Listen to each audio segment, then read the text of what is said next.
निलेशकर कुटुंबांचं योगदान जगाला माहीत आहे, तुम्ही काय बोलतो याकडे लक्ष देण्याची गरज नाही, तुम्हाला बोलतो. नाही नाही, योगदान काही नाही त्यांचा. पुन्हा मी माझ्या गोष्टीवर ठाम आहे. काही योगदान नाही, गाणं म्हणण्यापलीकडे काही योगदान नाही. ज्याने ऑटोग्राफचे पैसे घ्यावे सहीसाठी त्यांच्याकडून काय योगदानांची हे करायचे? कुठला योगदान दिलाय त्यांनी? गाणं म्हटलं म्हणजे योगदान नव्हे. आणि लोकांची सेवा कुठे असेल तर ते योगदान होईल. मला माहित नाही, मी तर नाही ऐकलं कुठलं योगदान माझ्या 25-30 वर्षाच्या आमदारकीच्या काळामध्ये. त्यामुळे या कुटुंबाप्रती काही प्रेम आस्था असण्याचं काही कारण नाही. नाही, ते गमतीनं बोलले. माझा त्यांच्याशी संवाद झाला.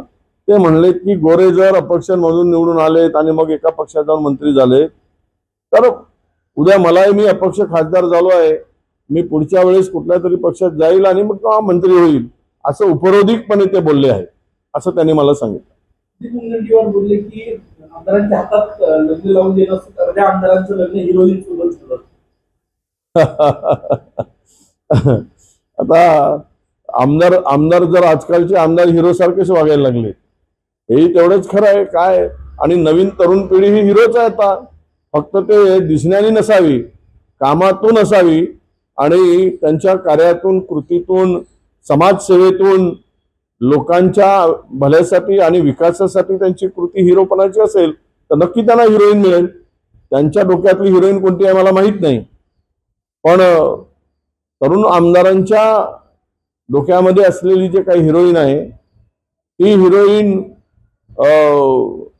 त्या हिरोला, आमदारचं काम करणाऱ्या हिरोला, त्याच्या कामाला भाळून जर ती हिरोईन होत असेल तर शुभेच्छा आहे. काही पाऊस पडतोय गेल्या 2-3 दिवसामध्ये, काय पंचनामे होऊन मदतीच्या विषयी कळवाला, भाजीपाला, काही धानाचं नुकसान झालं? नुकसान प्रचंड झालेलं आहे अवकाळी पावसामुळे.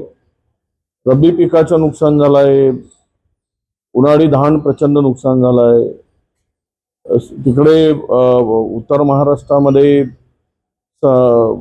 डाळिंबाचं नुकसान झालंय, भाजीपाल्याचं नुकसान झालंय. हे प्रचंड नुकसान होऊन आता हे दुसऱ्यांदा अवकाळी पाऊस आलेला आहे.